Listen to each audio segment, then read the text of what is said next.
Je suis dans la joie aujourd'hui de partager quelque chose avec vous, quelque chose que le Seigneur a mis sur mon cœur. Et je crois vraiment que ce matin, l'Église de Christ va être bénie. Je crois dans la guérison, je crois dans la délivrance plus que jamais. Je crois ce matin dans votre bénédiction réelle.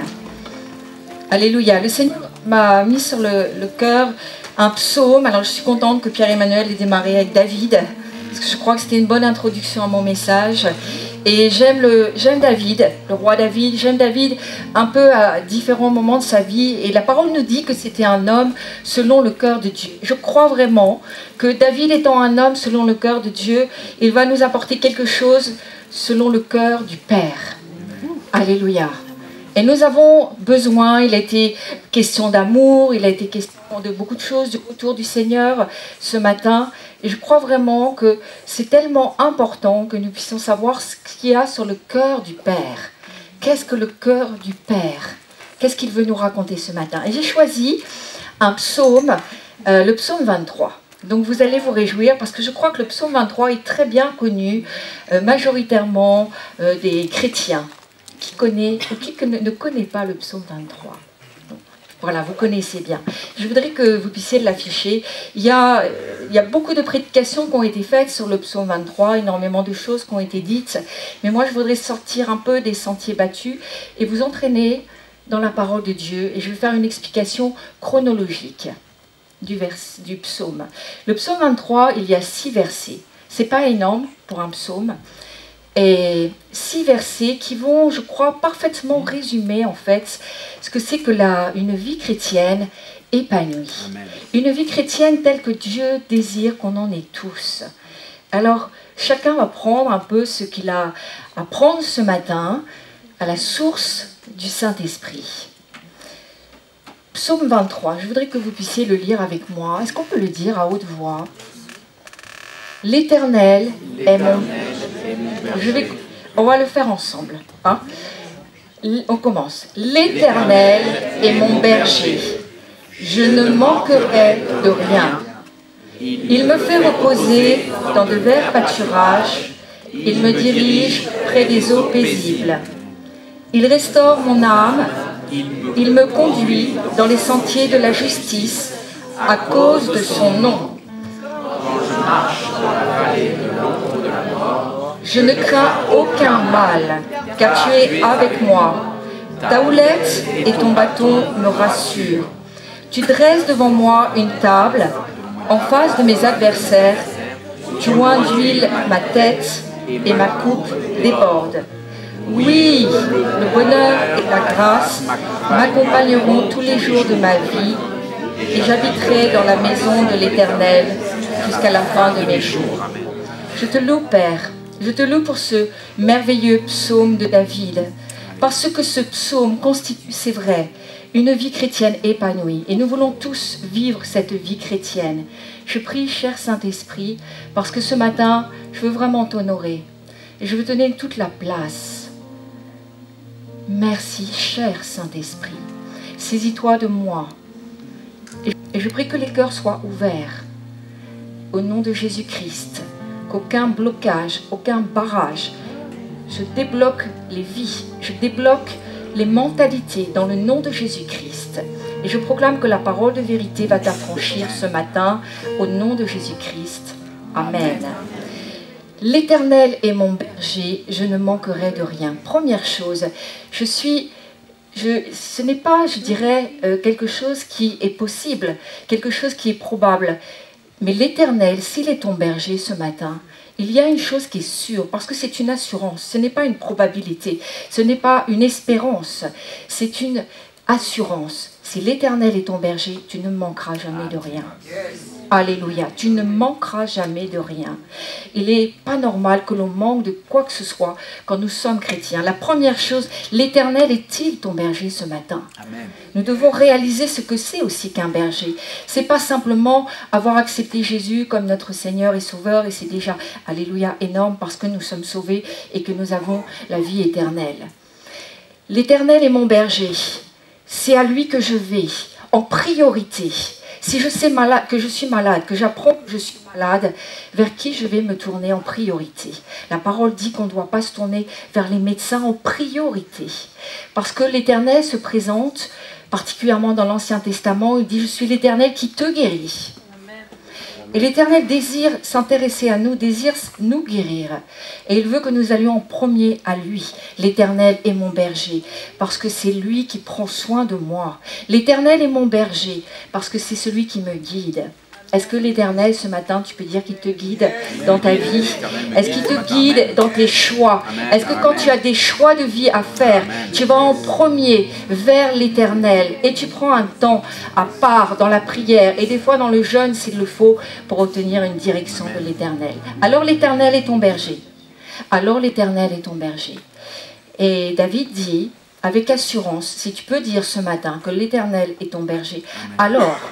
il y a une promesse certaine, c'est que tu ne manqueras jamais de rien. Vous savez, pourquoi est-ce que la parole finalement nous parle de nous inquiéter? Nous trouvons ça à différents passages de la parole, et il est beaucoup question de l'inquiétude. Matthieu 6 nous parlera de l'inquiétude par rapport au manger, qu'est-ce que nous allons manger, qu'est-ce que nous allons boire, de quoi nous allons être vêtus, etc. Et l'inquiétude, nous passons beaucoup trop de temps dans l'inquiétude. Et l'inquiétude nous mine.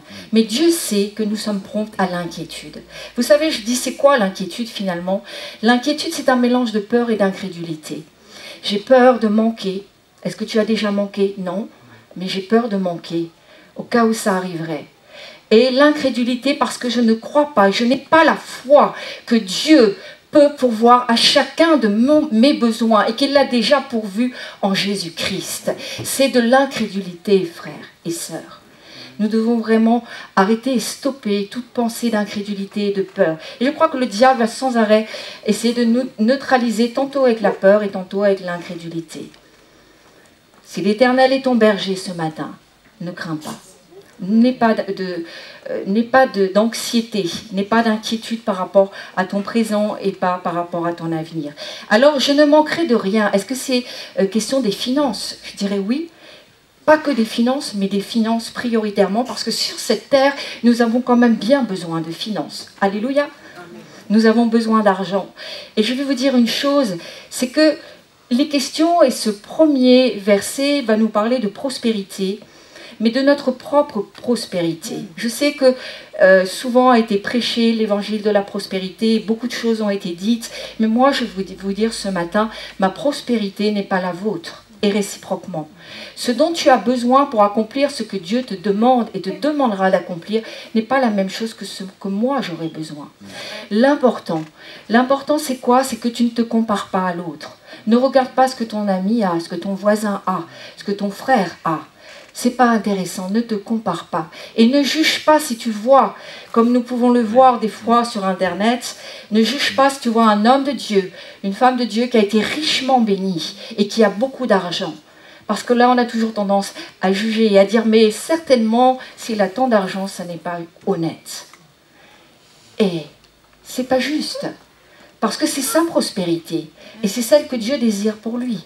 Si Dieu lui a ouvert, je fais bien un peu de piano, si Dieu lui a ouvert un tout petit peu, si Dieu lui a ouvert des portes et des opportunités extraordinaires et formidables, c'est normal qu'il ait besoin de plus d'argent. S'il a des portes extraordinaires à l'international, s'il est dans un ministère, dans l'itinérance, bien entendu sa prospérité sera forte, sera grande. L'argent que Dieu désire qu'il ait sera plus important qu'un ministère qui sera appelé à la sédentarité dans une église. Ma prospérité n'est pas la vôtre. Le principal, c'est de ne pas juger, de ne pas se comparer à l'autre. L'important, c'est que vous ne devez pas être frustré par rapport à ce que les autres ont, s'ils ont surtout plus que vous. Quand ils ont moins, on n'est pas frustré. S'ils ont plus que vous, vous risquez d'être frustré. Et Dieu dit non, ne sois pas frustré par rapport à ce qu'il a. Il faut que tu sois frustré si tu n'as pas suffisamment pour faire ce que Dieu attend de toi. Vous pouvez dire Amen. Amen. Qu'est-ce que Dieu attend de toi? Aujourd'hui, peut-être il attend de petites choses. Et il va te confier une petite somme d'argent et il y a un test. J'appelle ça un test acide. Tu vas voir comment tu gères l'argent. Et il attend pour t'en donner plus. Et le jour où il te ouvre des grandes opportunités, Dieu veut que tu aies plus d'argent. Et vous savez, c'est à nous aussi de rentrer dans nos chemins de prospérité. Et Dieu ne le fera pas pour nous. Parce que Dieu, lui, il a déjà tout pourvu. Il a dit qu'il avait tout fait, tout accompli, il a pourvu en toutes choses. Mais toi, tu dois rentrer et chercher ton propre chemin de prospérité par rapport à ce que Dieu te demande. Si on prend simplement une famille qui a 3, 4 enfants n'aura pas la même prospérité peut-être qu'une famille qui a 4, 5 enfants. Elle aura besoin de plus d'argent. Quelqu'un qui est célibataire aura une prospérité différente. Vous voyez, c'est ça, ce dialogue que je voudrais avoir avec vous ce matin par rapport à la prospérité. Ne regarde pas l'autre. Ne regarde pas son argent. Ne convoite pas ce qu'il a et ce que tu n'as pas. Ne juge pas si tu vois quelqu'un qui a beaucoup d'argent et beaucoup plus que toi. Et ne sois pas prompt à tout de suite croire qu'il s'est enrichi malhonnêtement. C'est faux. Ta prospérité, elle est personnelle, elle est individuelle. Mais tu dois vraiment te battre et te bagarrer pour rentrer dans toute ta prospérité. Amen. Vous savez, dans mon ministère, je prie souvent pour des gens qui sont bloqués dans leurs finances. Et des fois, souvent je dis, mais c'est pas une question d'argent qui rentre. C'est souvent une question d'argent qui sort. Les gens peuvent gagner beaucoup ou gagner peu. En tous les cas, c'est comme si les poches étaient percées. Et on ne sait pas comment on va tenir les 28 jours du mois, les 28 derniers jours du mois. C'est toujours compliqué. Et j'ai vu des gens gagner beaucoup d'argent et d'autres personnes gagner peu. Ce n'est pas une question de quantité. C'est qu'à la fin du mois, on ne sait pas où est passé l'argent. Et les gens me le disent. Ils disent, je ne sais pas où l'argent clairement est passé. Mais tous les mois, je rame. Tous les mois, c'est difficile. Tous les mois, c'est compliqué. Et là, je dis, il y a un problème. Tu dois vraiment rentrer dans ta délivrance. Peut-être les finances sont bloquées, certainement. Peut-être c'est des conséquences de malédiction, je ne sais.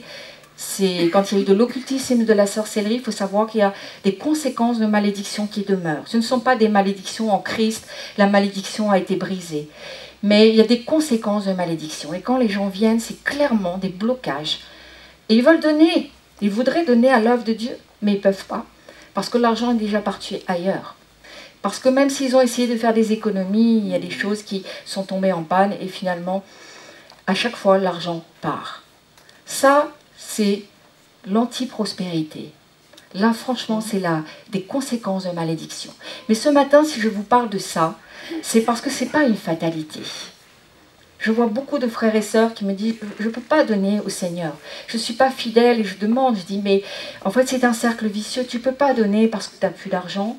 Mais en même temps, tu voudrais donner, tu ne peux pas. Alors, c'est le chat qui se mord la queue. » Je dis « à un moment donné, il faut qu'on y arrive. » Alors, un pas de foi. Donne, et moi, je vais briser là les conséquences de malédiction sur l'argent que tu donnes au Seigneur. Si tu voles Dieu, c'est grave. Si tu voles Dieu, que tu as l'argent pour donner au Seigneur les dîmes et les offrandes. Je n'ai jamais vu quelqu'un rentrer dans son chemin de prospérité, une vie d'abondance, si elle volait Dieu. Il y a des choses, vraiment, je vous assure, il faut se repentir et dire, Seigneur, maintenant, ce matin, c'est le temps aussi pour prendre des nouvelles décisions. C'est le temps pour changer aussi. Si tu es parti sur un chemin de frustration par rapport à l'argent, aux finances, tu es toujours dans des conséquences de malédiction. Dieu ne veut pas ça pour toi.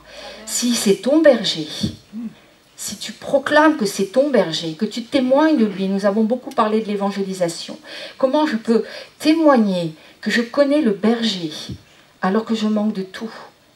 Il y a quelque chose qui n'est pas juste et quelque chose qui n'est pas vrai dans notre discours.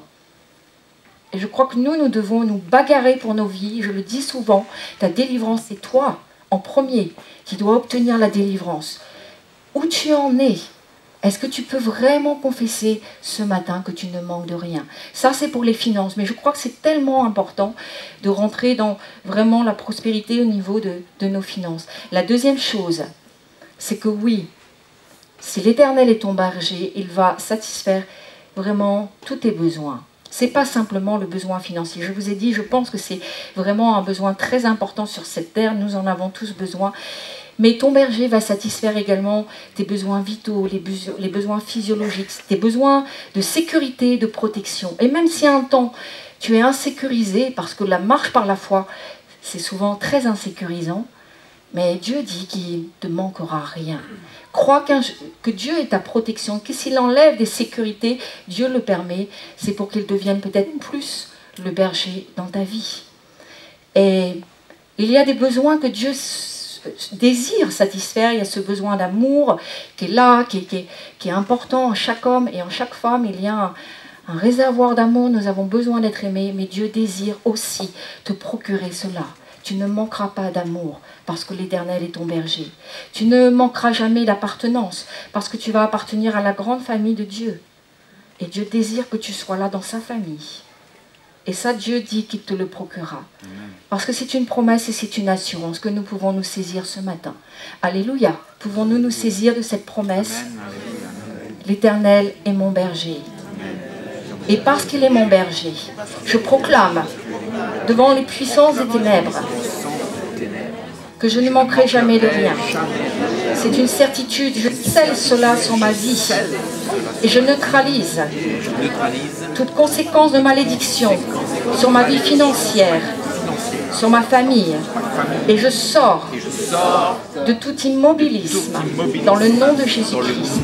Je brise toutes les chaînes qui me retiennent et qui m'empêchent de faire la volonté de mon Père.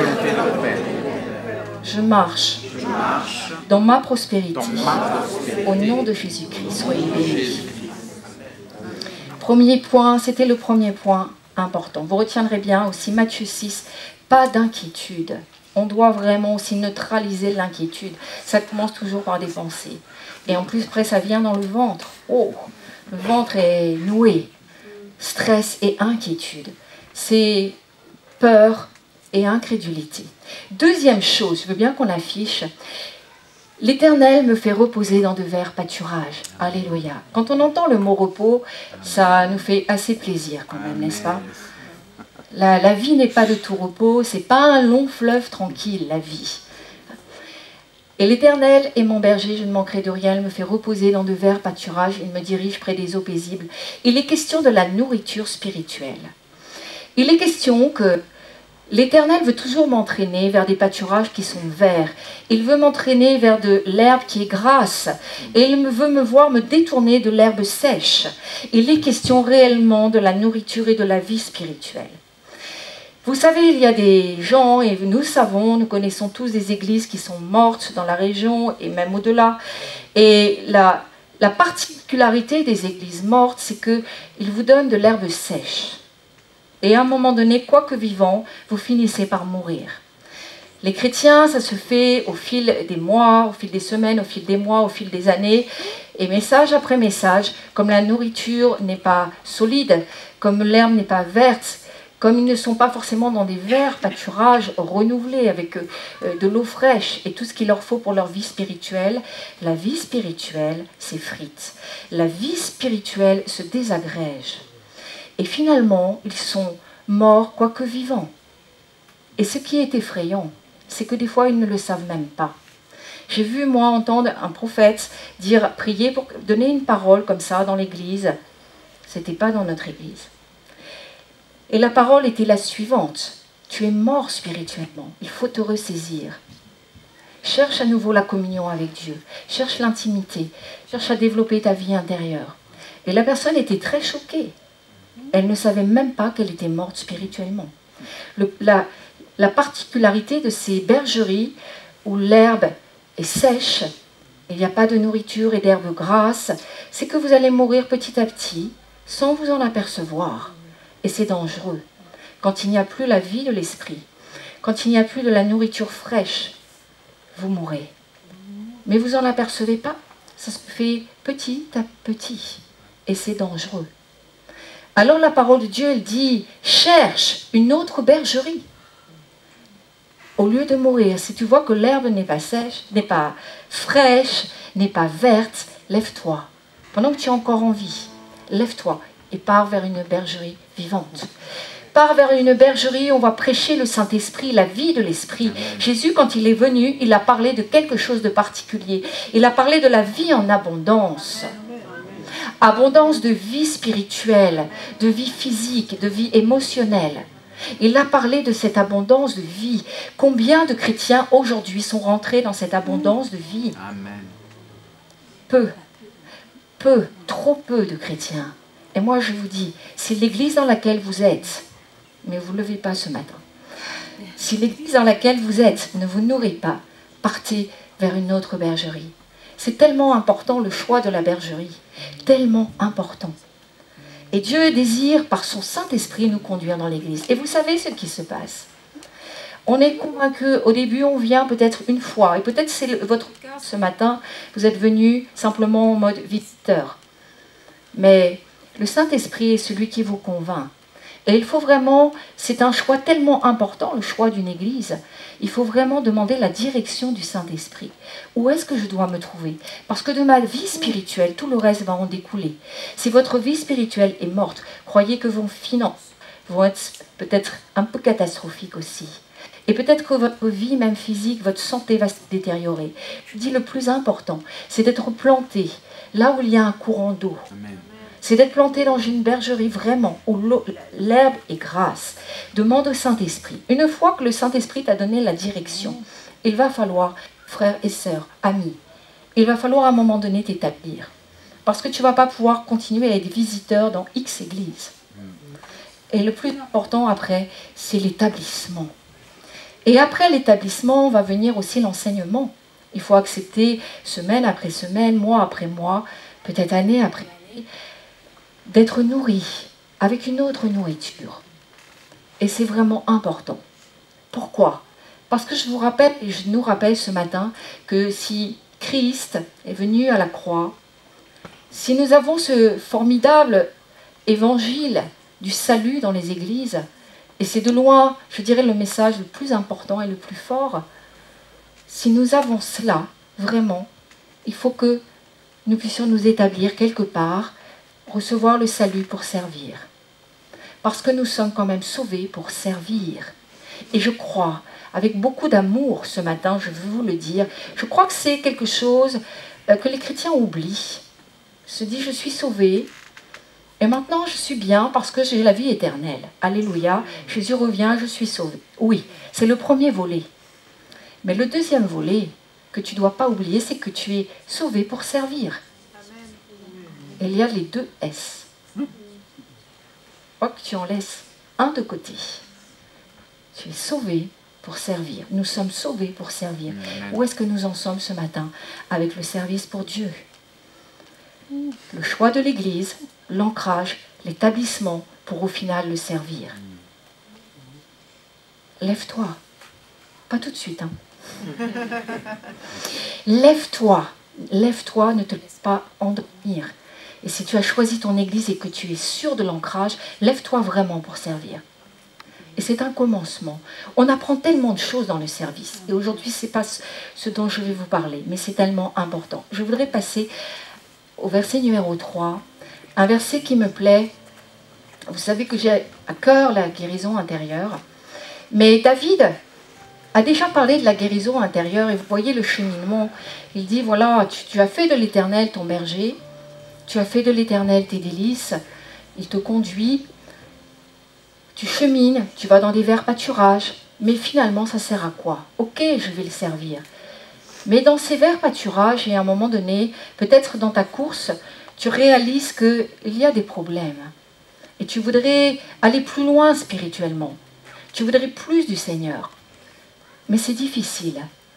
Parce qu'il y a quelque chose qui pèse sur ton âme. Il y a des blessures, j'appelle ça des blessures. Et Dieu dit, et David se fait l'écho de Dieu, et il dit, alors que tu chemines dans ces verts pâturages, à un moment donné, tu vas rencontrer le Dieu qui guérit. Amen. Et c'est la guérison intérieure. C'est tellement important dans le service. Sinon, nous allons vraiment être toujours bloqués, je dirais, dans le service. Nous avons besoin de passer par des temps aussi de restauration intérieure. La guérison de l'âme, c'est la guérison au niveau des émotions, des sentiments. Vous savez, l'âme, c'est le reflet des émotions, des sentiments, de la pensée. Et quand il y a une blessure, ça se situe quelquefois au niveau des émotions qui sont, je dirais, qui sont blessées. Il y a un problème avec les émotions. On n'arrive plus à exprimer normalement nos émotions et c'est un problème. Parce que si je veux servir Dieu efficacement, j'ai besoin aussi que mes émotions soient restaurées. Si je n'arrive pas à pleurer, si je n'arrive pas à me réjouir, ça va être compliqué. Le relationnel et la communication va être vraiment compliqué avec mes frères et sœurs. Et même avec Dieu. J'ai besoin des fois de pouvoir pleurer. Nous avons besoin de pouvoir pleurer. Parce que ça évacue bien des tensions et du stress.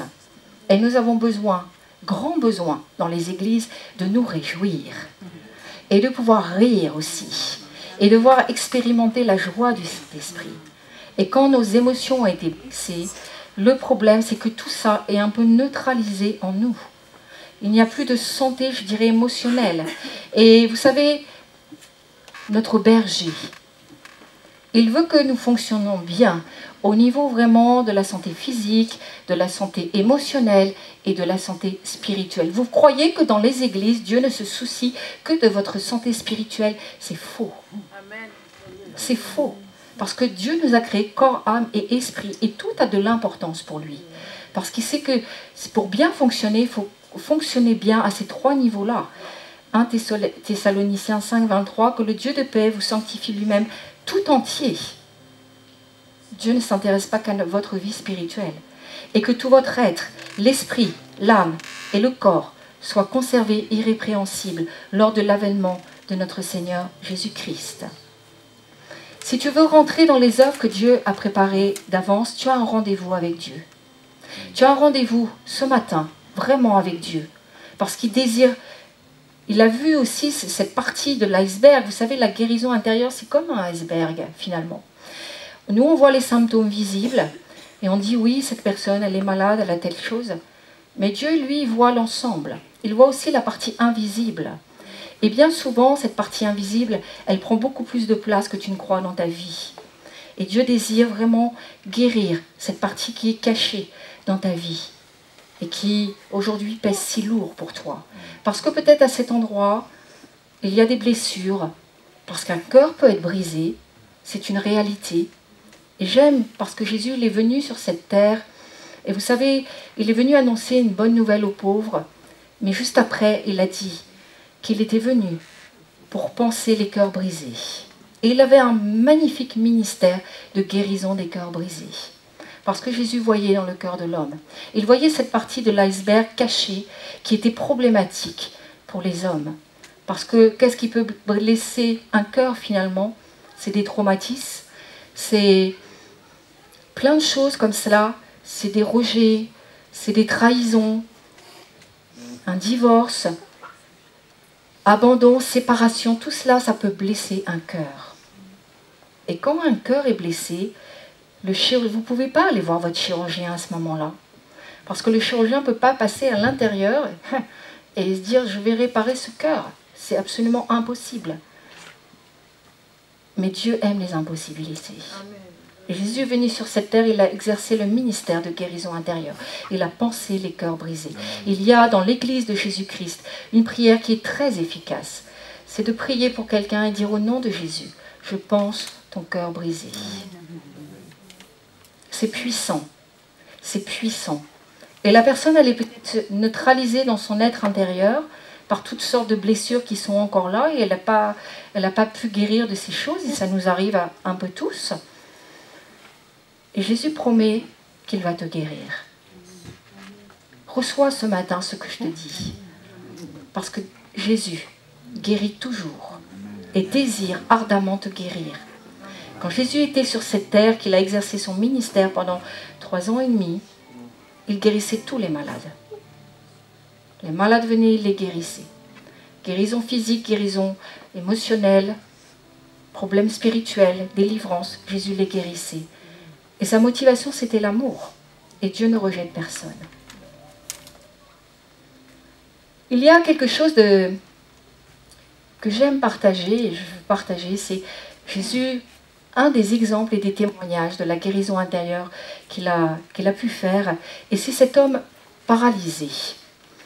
Cet homme paralysé, j'imagine que peut-être une des choses les plus difficiles sur cette terre, c'est bien d'être paralysé.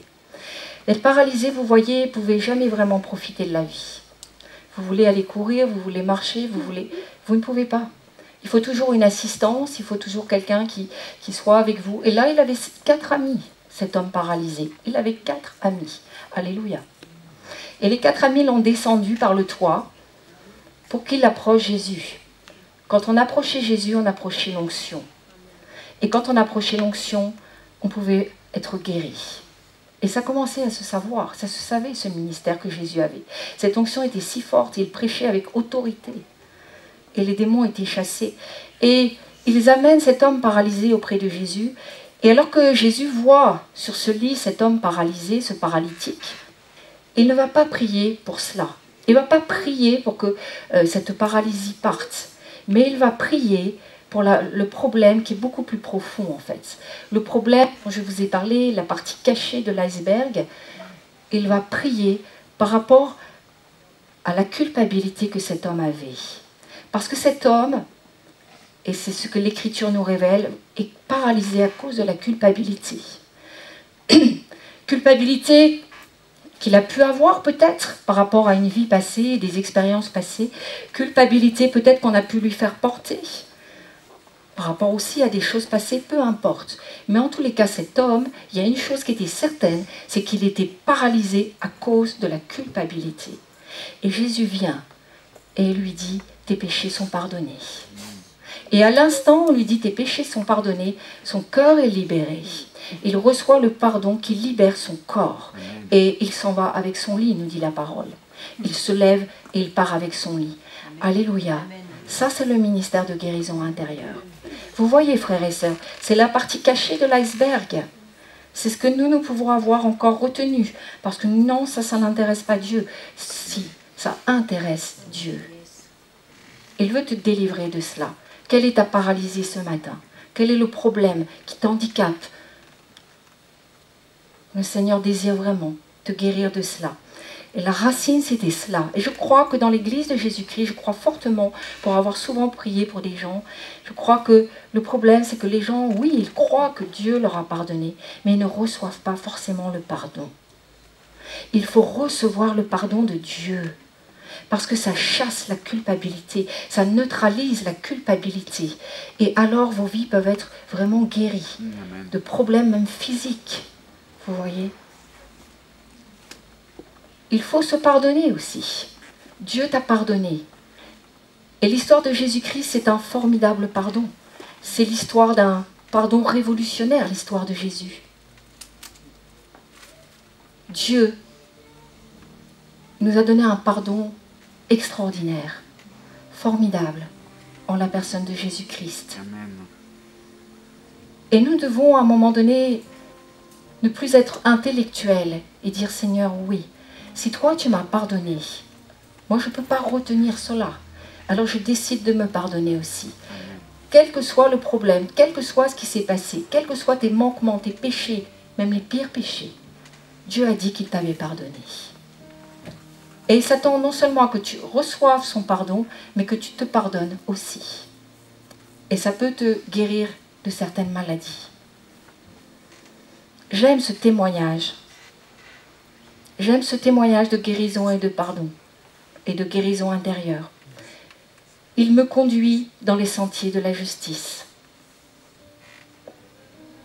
Si on peut continuer, le psaume 23, je reviens au psaume 23. Il me conduit dans les sentiers de la justice. Et je voudrais... Les sentiers de la justice, c'est des sentiers. Des sentiers, c'est pas facile à emprunter. Hein. Je ne sais pas si vous avez déjà fait un peu de marche à pied. Les sentiers, on peut y aller déjà qu'à pied. Et les sentiers, c'est étroit. C'est pas très praticable, des sentiers. C'est pas très confortable, un sentier. C'est pas une avenue, c'est pas un boulevard. Et la justice de Dieu se trouve dans les sentiers. C'est ce que nous dit le psaume. C'est un chemin étroit, pas facile à pratiquer. Mais la justice de Dieu, c'est d'abord le salut. C'est pratiquer ce qui est juste pour Dieu. Accepter Jésus comme ton Seigneur et Sauveur, c'est juste. Si tu ne l'as pas déjà fait, sache que c'est le plus important pour ta vie aujourd'hui. Accepter le berger, qu'il devienne le berger de ton âme. La justice de Dieu, c'est marcher dans l'obéissance à ce qu'il nous dit. Découvrir sa parole. J'ai besoin d'être dans une église qui me nourrit. J'y reviens. Et c'est marcher dans l'obéissance. Qu'est-ce que Dieu nous demande finalement? Une fois que nous sommes chrétiens, nous devons être enseignés. Où est-ce que je peux être enseigné? Dans une église. C'est pas sur Internet que je vais être enseigné. Il y a de tout sur Internet. Comment je suis sûre que je suis bien enseignée? Donc je dois être enseigné. La justice de Dieu, frères et sœurs, c'est le baptême d'eau par exemple. Parce que c'est une obéissance à ce que Jésus nous demande. C'est de marcher dans l'obéissance, principalement la justice de Dieu. Il n'y a pas que celle-là. Mais c'est la justice de Dieu. Et Dieu nous fera justice aussi vis-à-vis de nos ennemis, vis-à-vis de ceux qui nous en veulent, de ceux qui nous ont spoliés. C'est aussi une autre forme de la justice de Dieu. Quand je marche dans la vallée de l'ombre de la mort, je ne crains aucun mal, car tu es avec moi. Ça, je sais qu'on l'aime, celui-là. Ta houlette et ton bâton me rassurent. On le sait par cœur. Et on se le redit, voyez, pour s'en persuader. Ce verset nous parle d'une expérience. D'ailleurs, de deux expériences. Il nous parle d'une expérience qui est, je dirais, naturelle. C'est, de façon littérale, c'est quand nous sommes à l'aube de notre mort. Nous sommes prêts à mourir. Nous allons nous retrouver dans la vallée. Nous allons nous retrouver face à Dieu. Nous allons nous retrouver face à nos choix. Et évidemment, la vallée de l'ombre de la mort, c'est jamais une vallée facile. Ça, c'est la première chose. Et la vallée de l'ombre de la mort, c'est également, nous y allons de temps en temps. C'est quand nous avons des difficultés. C'est quand vraiment nous nous sentons en péril. Et ça arrive dans une vie.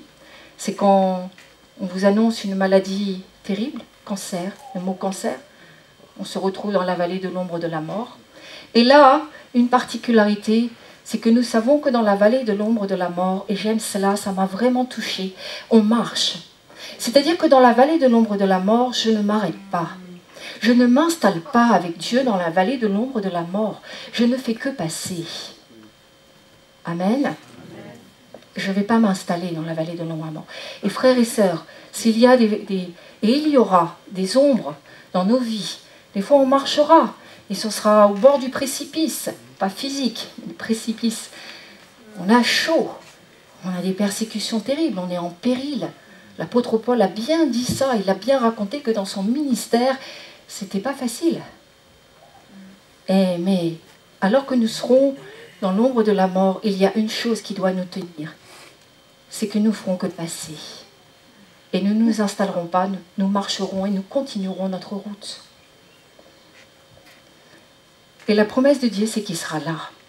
Peut-être que tu ne le sens pas dans cette vallée de l'ombre de la mort, c'est un peu compliqué, c'est assez ténébreux, assez sombre, et ça sent la mort. Mais Dieu dit qu'il sera là, et qu'il te protégera. Et David, il avait une telle assurance de la protection de Dieu, c'est qu'il disait, je peux même manger à la table de mes adversaires. Tellement il savait que la protection de Dieu était puissante.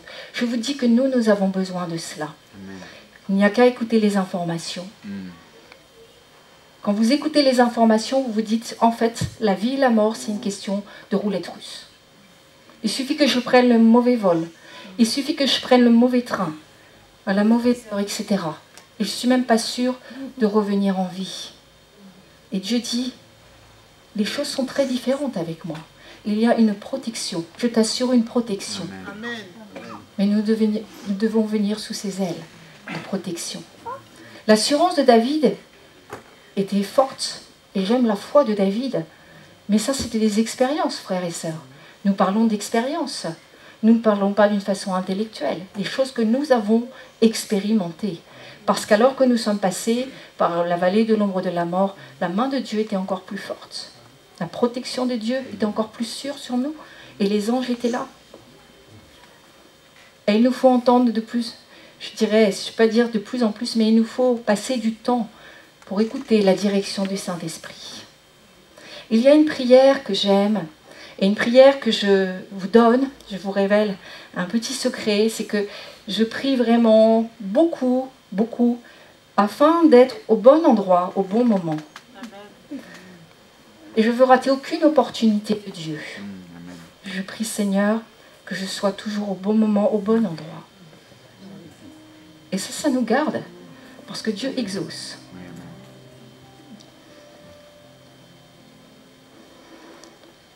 Tu dresses devant moi une table, en face de mes adversaires, tu oins d'huile, ma tête et ma coupe débordent. Dans cette église, nous parlons de l'onction et nous savons ce que c'est que l'onction. Mais là, il est question de l'onction. Il est question que ma tête va être ointe. Et c'est quoi la tête, finalement? La tête de l'église, c'est Christ. Et ça nous pose généralement pas de problème. Nous savons que la tête de l'église, c'est Christ. Mais ça nous parle aussi d'une autre tête que nous voyons plus dans l'église, c'est les dirigeants, c'est les leaders et c'est le pasteur. Et ça nous parle aussi que la tête doit être ointe. La tête des pasteurs doit être ointe, des dirigeants et des leaders aussi. Et la troisième tête que je vois, c'est la nôtre.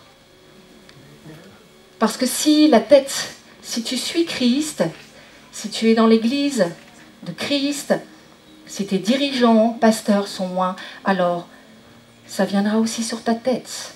Et l'huile va couler sur ta tête. Et l'huile va démarrer sur ta tête et va couler sur tout le corps. Parce que vous avez déjà vu, quand on met de l'huile sur la tête, on a du mal à arrêter après. Ça coule. Et ta vie va être ointe. Mais ça nous parle aussi de soumission. C'est-à-dire que on doit respecter, parce que la tête, c'est l'autorité.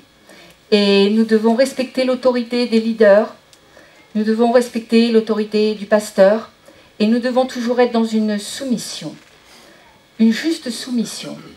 Et c'est très important, parce que s'il n'y a pas de soumission, il n'y aura pas d'onction sur ta tête.